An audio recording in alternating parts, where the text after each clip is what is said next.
Meus queridos irmãos, paz do Senhor, que alegria ter vocês conosco mais uma vez para juntos falarmos das lições da Escola Bíblica Dominical.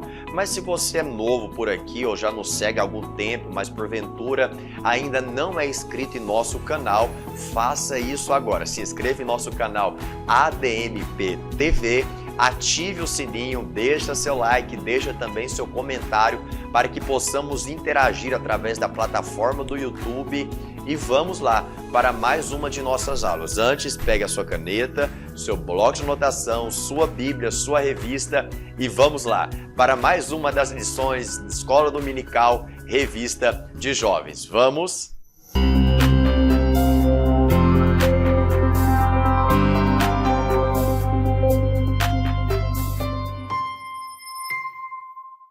Hoje juntos nós falaremos sobre a lição de número 12, que será lecionada no domingo pela manhã, no dia 18 de setembro. E se você não sabe, o dia 18 de setembro é celebrado e comemorado por nós o Dia Nacional da Escola Dominical. Portanto, você professor, você aluno da Escola Bíblica Dominical, eu quero desejar que Deus continue te abençoando em todas as coisas, que as mais copiosas bênçãos espirituais e materiais estejam sobre a sua vida e sobre a vida da sua família. Não se esqueça, professor, de parabenizar os seus alunos e nem você, aluno, de agradecer o seu professor da Escola Bíblica Dominical, porque juntos nós formamos a grande família da EBD. Então vamos lá, a lição de número 12 tem como tema Evidências de um fiel seguidor de Jesus. O texto principal se encontra na primeira epístola de João, capítulo de número 5, versículo 2, que diz assim: Nisto conhecemos que amamos os filhos de Deus, quando amamos a Deus e guardamos os seus mandamentos. O resumo da lição nos diz da seguinte maneira: o amor é o distintivo de um fiel seguidor de Cristo. Quando o comentarista está dizendo que o amor é o distintivo, ele também está reafirmando que o amor é a marca, é a identidade de um fiel seguidor de Cristo. Ponto. Somente em Deus experimentamos a perfeição do amor. O texto bíblico se encontra também na primeira epístola de João, capítulo 5, versículo 1 ao versículo número 5, que diz assim: Todo aquele que crê que Jesus é o Cristo é nascido de Deus, e todo aquele que ama o que gerou também ama ao que dele é nascido. Nisto conhecemos que amamos os filhos de Deus, quando amamos a Deus e guardamos os seus mandamentos. Porque este é o amor de Deus, que guardemos os seus mandamentos, e os seus mandamentos não são pesados. Porque todo o que é nascido de Deus vence o mundo. E esta é a vitória que vence o mundo, a nossa fé. Versículo 5 e último. Quem é que vence o mundo, senão aquele que crê que Jesus é o Filho de Deus? Então perceba que nós falaremos sobre essa lição, a lição de número 12, baseando-nos na epístola de João, especificamente na primeira epístola. Então, para que nós possamos entender essa revista, ou melhor, esta lição que leva como tema Evidências de um fiel seguidor de Jesus, precisamos entender qual o contexto que João vai escrever esta carta, a primeira carta joanina. Tiago, então, a pergunta que se faz é: qual que é o contexto aonde João está armando, escrevendo esta primeira epístola? Bom, a epístola de João, antes de tudo, é uma epístola universal. Isso significa que ela não se dirige propriamente dita a uma pessoa ou a uma igreja especificamente. Não. A carta de João, sendo uma carta universal, ela tende a atingir a todos os salvos e seguidores de Jesus. Essa carta ela foi escrita aproximadamente nos anos 90, 95 depois de Cristo, que leva como o versículo principal, um dos versículos-chave, o versículo de número 13 do capítulo de número 5, que diz assim: olha, estas coisas vos escrevi, a fim de saberdes que tendes a vida eterna, a vós outros que credes em nome do Filho de Deus. Pois bem, esta epístola também ela é considerada por alguns estudiosos, comentaristas bíblicos, como o livro mais íntimo da Bíblia Sagrada. Olha o teor e a seriedade do que eu estou te dizendo. Por alguns comentaristas bíblicos, esta carta, a primeira carta de João, é considerada um dos livros ou o livro mais íntimo da Bíblia Sagrada. Pois eles dizem que essa carta é como uma carta que foi escrita de um pai aos seus filhos. Porque João, quando ele está escrevendo essa carta, e claro que ele vai entregar esta carta à igreja de Éfeso, aonde João foi pastor por muitos anos, e a igreja de Éfeso, a partir do recebimento desta epístola, tem a responsabilidade de espalhar, de entregar esta carta, esses escritos, às outras igrejas, porque eu já disse, é uma carta universal. É a quarta carta universal dentro desse grupo de cartas universais. Então João está escrevendo o teor de um pai escrevendo para os seus filhos. Por quê? Porque a igreja dessa época estava enfrentando um grande confronto contra os falsos profetas. É por isso que você entende, deixa eu abrir um parêntese, é importante que enquanto você está vendo esse subsídio da lição número 12 da revista de jovens, você acompanhe com a revista. Então leia a primeira revista, venha, assista ao subsídio, e eu convoco você também a ler a primeira epístola de João. Olha, quando eu peguei para me estudar essa lição, a primeira coisa que eu fiz foi ler a lição 1, 2 vezes. Depois que eu li a lição 1, 2 vezes, eu procurei alguns comentários bíblicos. E quando eu procurei esses comentários bíblicos, eu comecei a ver o contexto que essa carta foi escrita. Quando eu li a lição, olhei alguns comentários bíblicos, entendi o pano de fundo, o contexto, eu peguei a primeira epístola de João e fiz uma leitura do primeiro capítulo ao capítulo número 5.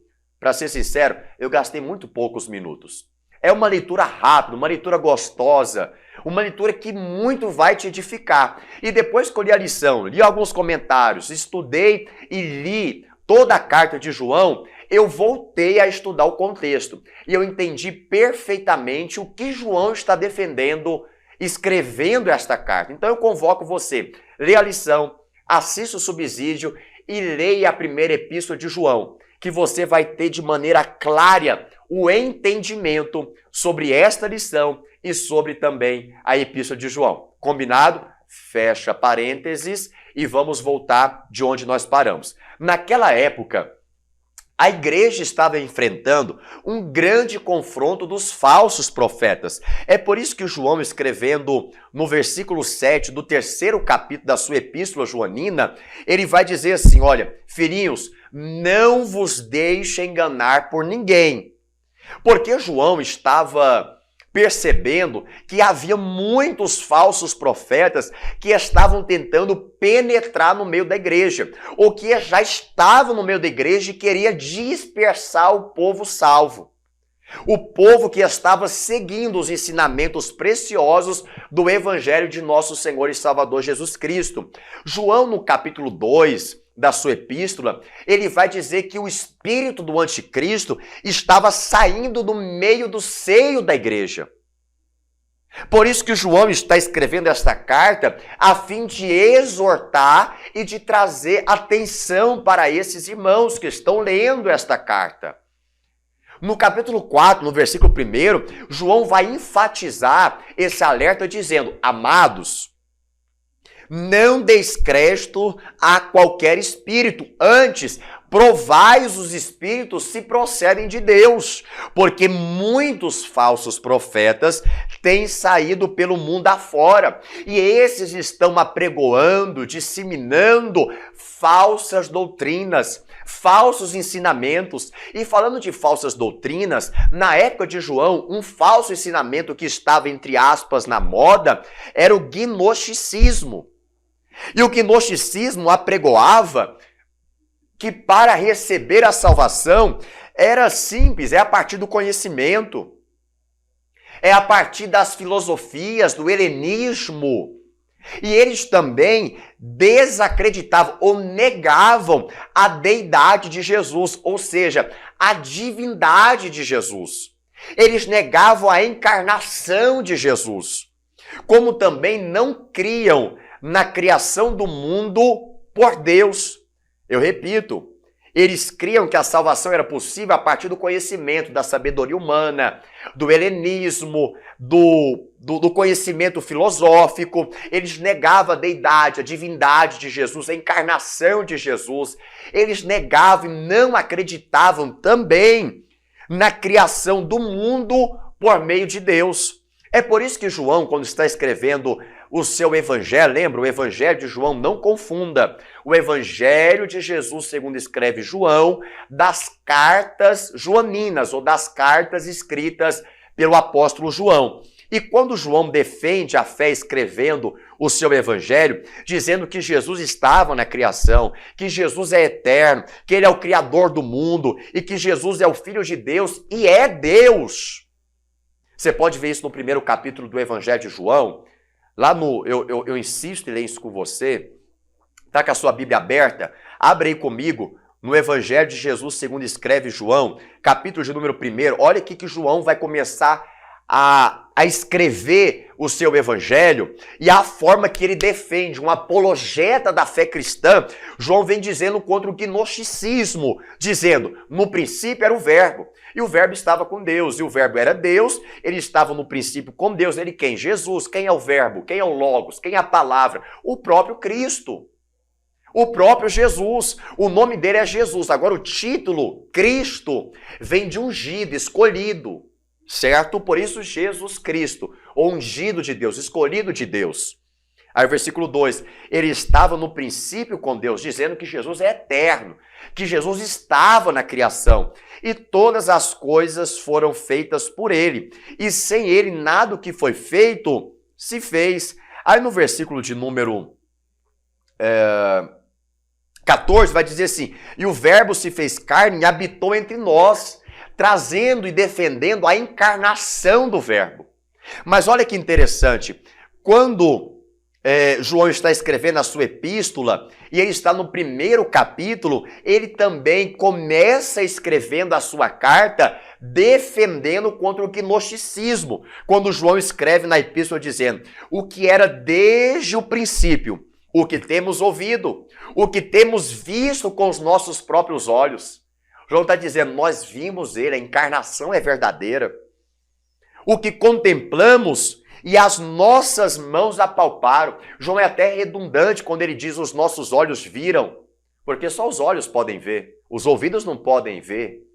Né? Então ele enfatiza dizendo, os nossos olhos, eles viram, e as nossas mãos apalparam com respeito ao verbo da vida. Então João, ele defende a eternidade de Cristo. João defende a criação do mundo por meio dele, que ele estava no começo. E além disso tudo, no Evangelho, João está provando que Jesus Cristo é Deus. Quando ele fala sobre os 7 milagres de Jesus no seu Evangelho. Quando fala do número 7, está falando do número da perfeição. E João também vai utilizar 7 expressões dizendo, eu sou. Aquela mesma expressão que Deus diz para Moisés, Jesus vai dizer nos evangelhos e vai ser escrito pelo apóstolo João. João vai dizer que Jesus por 7 vezes disse eu sou. Eu sou a luz do mundo, eu sou o pão da vida, eu sou a água da vida, eu sou a porta, eu sou o bom pastor, eu sou a videira verdadeira. Lembra da videira? Nós falamos na aula número 11, da lição número 11. E por fim, 7ª vez, eu sou a ressurreição. Dessa forma, João estava defendendo a fé cristã contra as heresias e falsas doutrinas em sua epístola universal. Deixa eu abrir um parêntese novamente, um leque. Esses falsos ensinamentos têm alcançado a igreja atual, como, por exemplo, a teologia liberal. Sim, eles pregam contra a expiação e contra os milagres de Cristo. O que falar do liberalismo, que desacreditam no nascimento virginal de Jesus. Eles dizem que Maria foi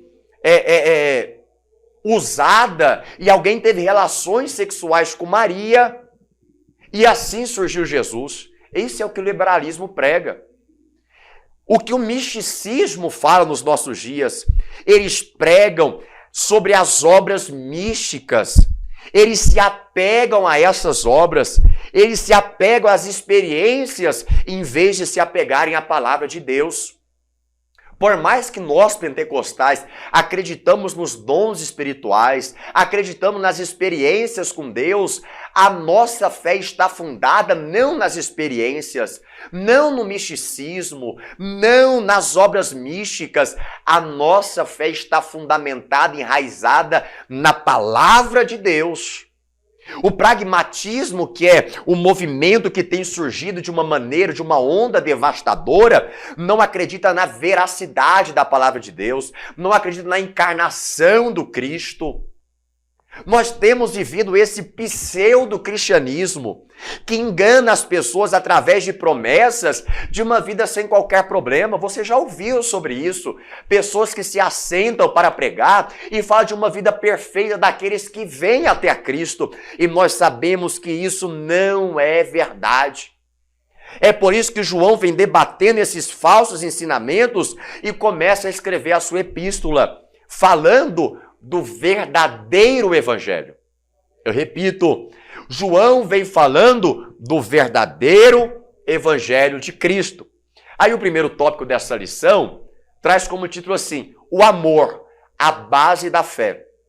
Nós já falamos no resumo da lição, o comentarista vai escrevendo o seguinte: o distintivo de qualquer fiel seguidor de Cristo é o amor. Então a marca, o distintivo, a identidade de um verdadeiro seguidor de Cristo é o amor. É por isso que João vem dizendo que nós seremos conhecidos pelo mundo pelo amor que temos, tanto por Deus quanto uns pelos outros.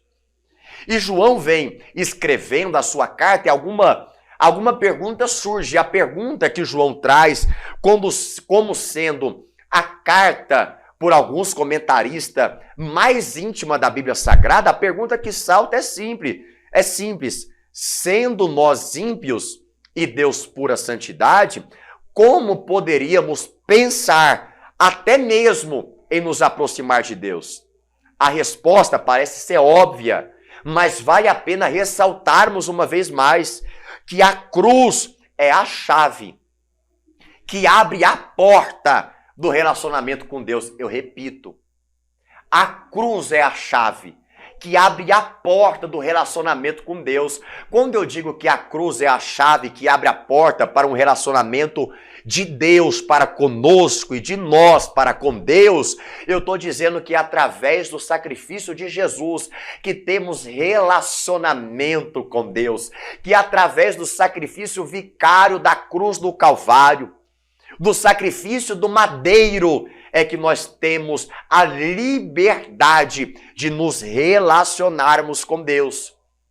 É por isso que eu digo para você que quem ama a Deus não pode viver na prática premeditada e deliberada do pecado.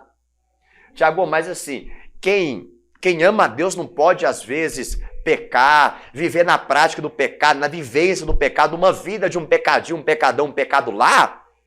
Olha o que vai dizer o capítulo 1. Eu quero que você pegue a sua Bíblia hoje. Nós vamos juntos estudarmos e nos deliciarmos nessa epístola, tá? Versículo 8, capítulo 1. Se dissermos que não temos pecado nenhum, a nós mesmos nos enganamos e a verdade não está em nós. Isso é verdade. Você não pode dizer, eu não posso dizer que nós não temos pecado nenhum. Aí o versículo 9 vai dizendo: se confessarmos os nossos pecados, Ele é fiel e justo para nos perdoar e nos purificar de toda injustiça. Versículo 10, se dissermos que não temos cometido pecado, fazemo-lo mentiroso e a sua palavra não está em nós. Olha o que vai dizer o capítulo 3, do versículo 6, a respeito do pecado. Todo aquele que permanece nele não vive pecando. Ponto. Todo aquele que vive pecando não conheceu, não ouviu. Olha o que diz o versículo 18 do capítulo 5. Capítulo 5, versículo 18. Pronto.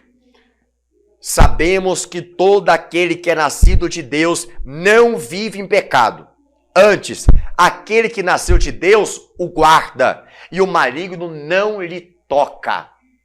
Então eu vou repetir com você novamente. Quem ama a Deus, e o comentarista vai enfatizar isso no primeiro tópico, não pode viver na prática premeditada e deliberada do pecado. Por isso que eu coloco essa junção, planejado ou acidental. Porque quem ama a Deus, quem conhece a Deus, ele não tem pecado planejado.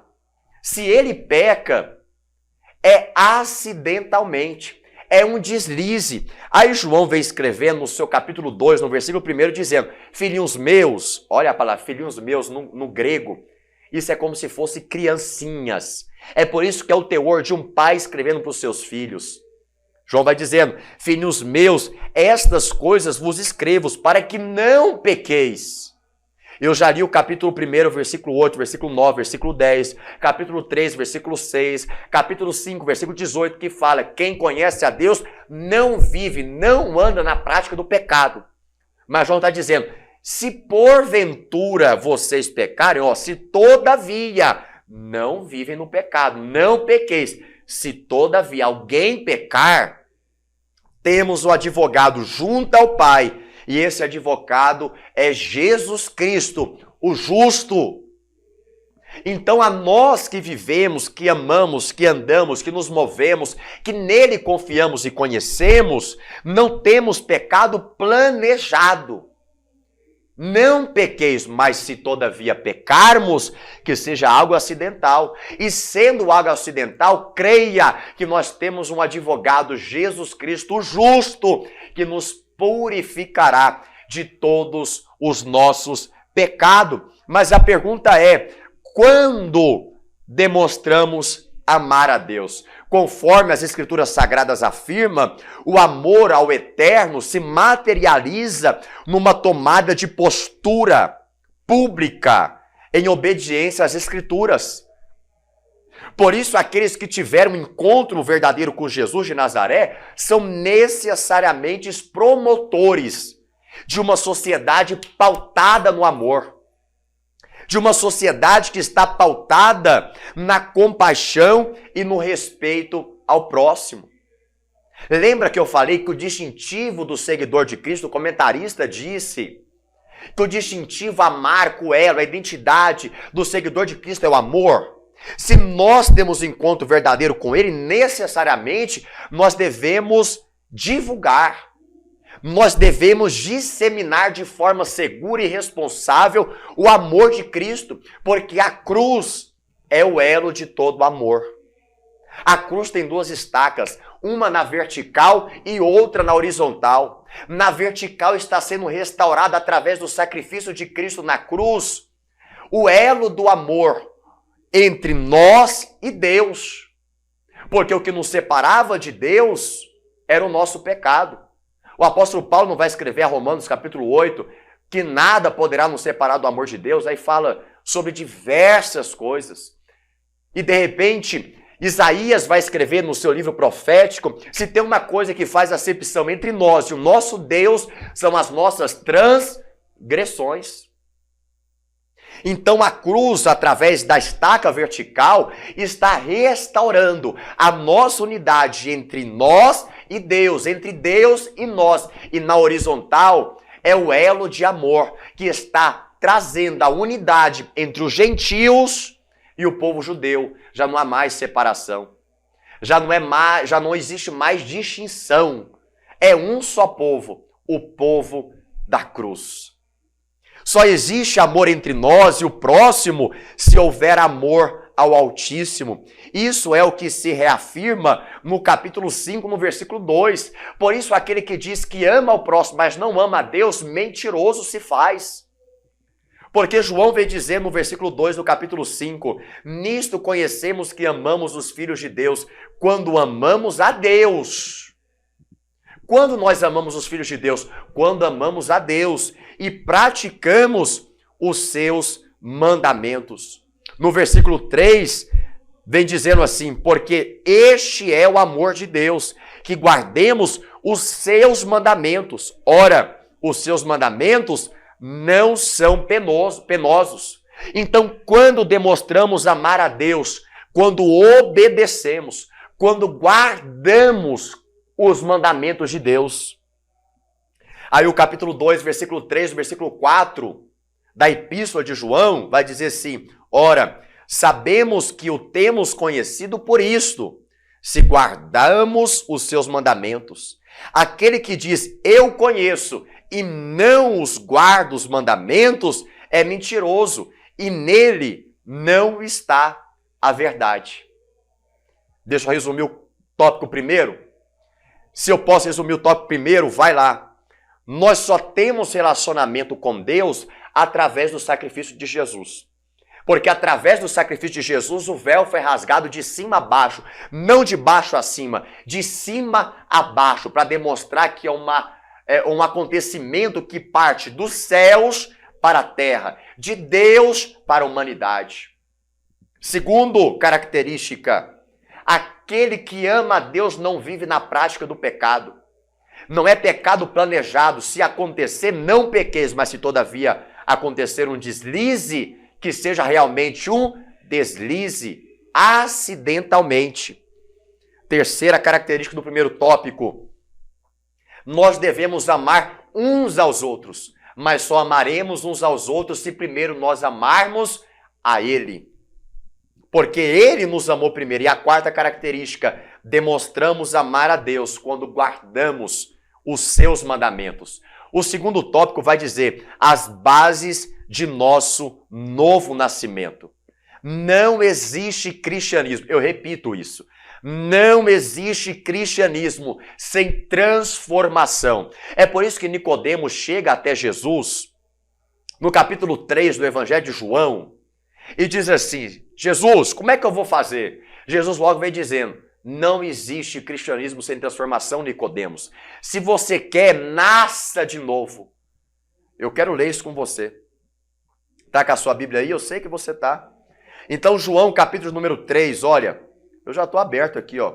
Capítulo número 3, diz assim, olha, e Nicodemos, um dos fariseus, homem, foi ter a noite com Jesus e disse-lhe, Rabi, bem sabemos que és mestre vindo de Deus, porque ninguém pode fazer esses sinais que tu fazes, se não for Deus que está com ele.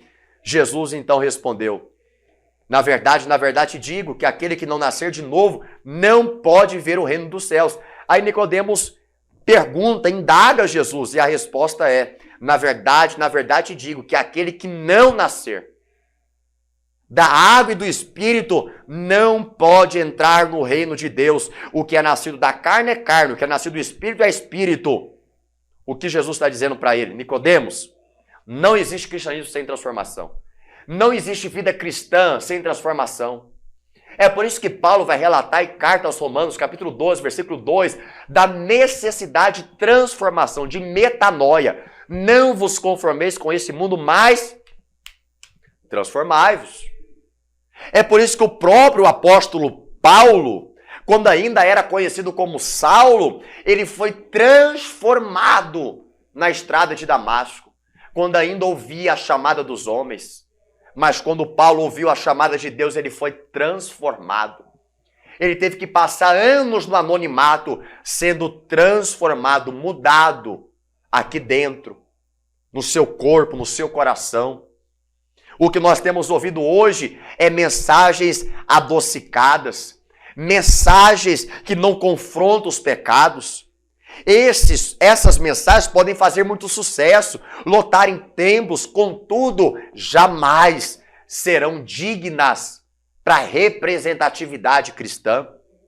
Charles Spurgeon, certa feita, disse que Deus os conceda para que não fiquem tranquilos com o pecado, ou para que não fiquem tranquilos no pecado, pois estar em paz com o pecado é dormir a caminho do inferno. Eu repito isso. Esses dias alguém me perguntou no Instagram algumas características que deve ter um jovem no nosso meio ou no nosso século. Me foge a pergunta, mas eu respondi que uma das características que devemos ter, um dos conselhos, foi essa pergunta: qual o conselho que você dá aos jovens cristãos de hoje? E eu disse, um dos conselhos que eu digo é viva em paz com Deus. E para viver em paz com Deus tem que estar em guerra com o pecado. Porque estando em paz com o pecado, você está em guerra com Deus.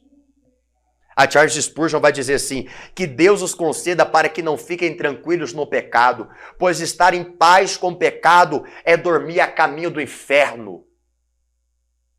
Depois dessa resta um silêncio que fala dentro de nós, que estremece o nosso coração, é a nossa alma.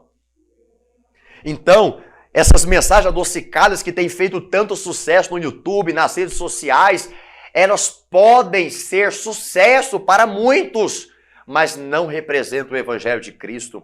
O escrito de João, capítulo 5, versículo 4, vai nos relembrar da condição espiritual, dizendo, porque todo que é nascido de Deus, ele vence o mundo. E esta vitória que vence o mundo é a nossa fé. É por isso que nós temos que entender algo. Que a condição espiritual daquele que nasceu de novo é a vitória sobre as fortalezas das trevas. Mas só é possível a vitória sobre o mundo através da fidelidade ao Senhor Jesus Cristo. Olha, perceba, nós já falamos sobre a vida com Deus, que é uma vida que não anda na prática do pecado. Nós já falamos na vida que ama a Deus, que ama o próximo. Nós já falamos na vida que guarda e que obedece, que conhece os mandamentos de Deus. E agora nós estamos falando de uma vida de transformação e de fidelidade ao Senhor Jesus Cristo. Lembra que nós já falamos sobre esse tema, quem segue a Cristo anda em fidelidade? É dessa forma que eu escrevo, né? A vitória sobre o mundo só é possível através da fidelidade ao Senhor Jesus Cristo. O tópico 3 vai trazer a seguinte lição. O que é a vida eterna? E eu trago 3 passos para você entender. A vida eterna é uma realidade para os que são de Cristo Jesus. Aí eu digo, primeiro, a vida eterna é para quem crê que Jesus Cristo é o unigênito e Filho de Deus. Eu reafirmo isso lendo o capítulo número 2, o versículo de número 22. Abra comigo. Diz assim, olha, quem é o mentiroso senão aquele que nega que Jesus é o Cristo? Este é o anticristo, o que nega o Pai e o Filho. Versículo 23. Todo aquele que nega o Filho, esse não tem o Pai. Aquele que confessa o Filho, tem igualmente o Pai. Olha comigo aqui, o capítulo de número 5, versículo 1.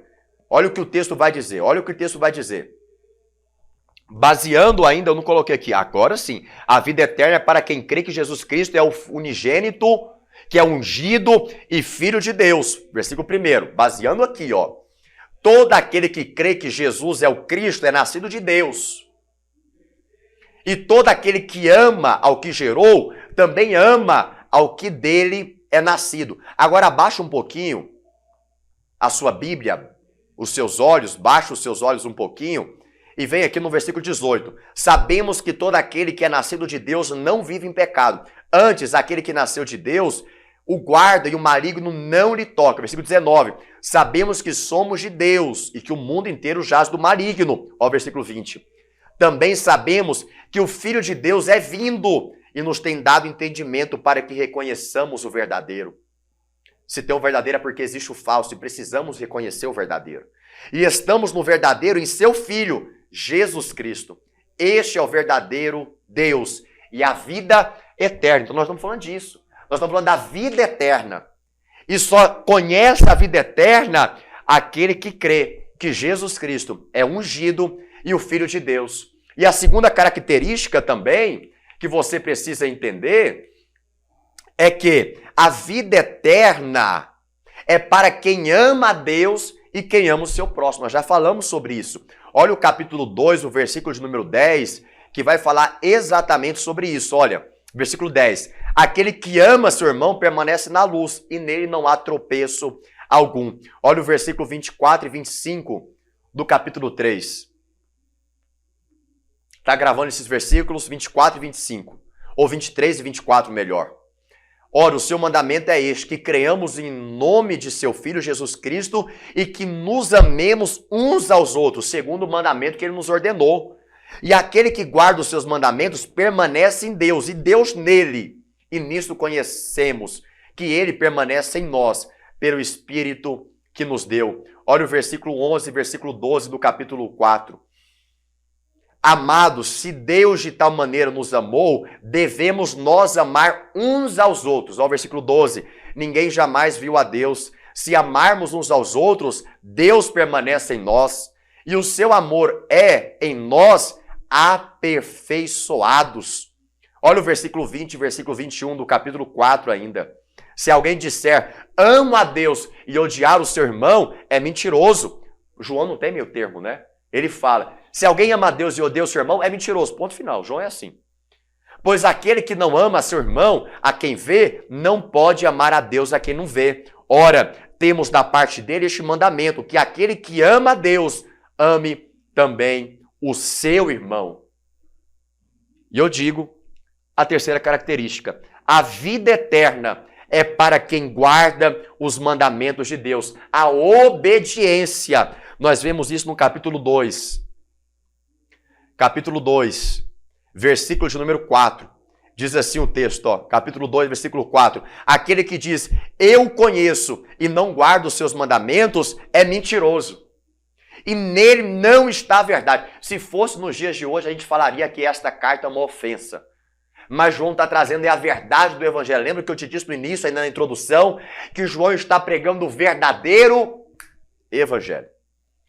Ainda nesta ideia, no capítulo 3, versículo 24, João vai trazer novamente que nós devemos estar em obediência. No capítulo 5, no versículo 2, João traz novamente a necessidade da obediência, dizendo, nisto conhecemos que amamos os filhos de Deus, quando amamos a Deus e praticamos seus mandamentos. Então nós temos que ter, para quem almeja a vida eterna, e todos nós almejamos, Tiago, o que é a vida eterna? Se eu posso fazer um comparativo entre o início da humanidade e o fim daqueles que creem que Jesus é o Filho de Deus, que amam a Deus, que amam ao seu próximo e que guardam os mandamentos de Deus, eu faço esse comparativo. No início o sol foi criado, mas na vida eterna o sol não é mais necessário. No início Satanás é vitorioso, no fim da vida eterna, ou no fim, a vida eterna, Satanás é derrotado. No início, o pecado começa a fazer parte da vida diária da humanidade. Na vida eterna, as pessoas são convidadas a viver com Deus para sempre. No início, as pessoas são amaldiçoadas por causa do pecado. Na vida eterna, a maldição é removida. No início, as lágrimas são derramadas com tristeza por causa do pecado. Mas na vida eterna não haverá mais pecados, tristezas ou lágrimas. No início, o jardim do Éden e a terra foram amaldiçoados. Na vida eterna, a cidade de Deus é glorificada. É criada uma nova terra para aqueles que vão possuir a vida eterna. No início, o paraíso foi perdido e na vida eterna, o paraíso é reconquistado. E é dessa maneira que nós terminamos a lição de número 12, evidências de um fiel seguidor de Jesus. Então você já sabe quais são as evidências.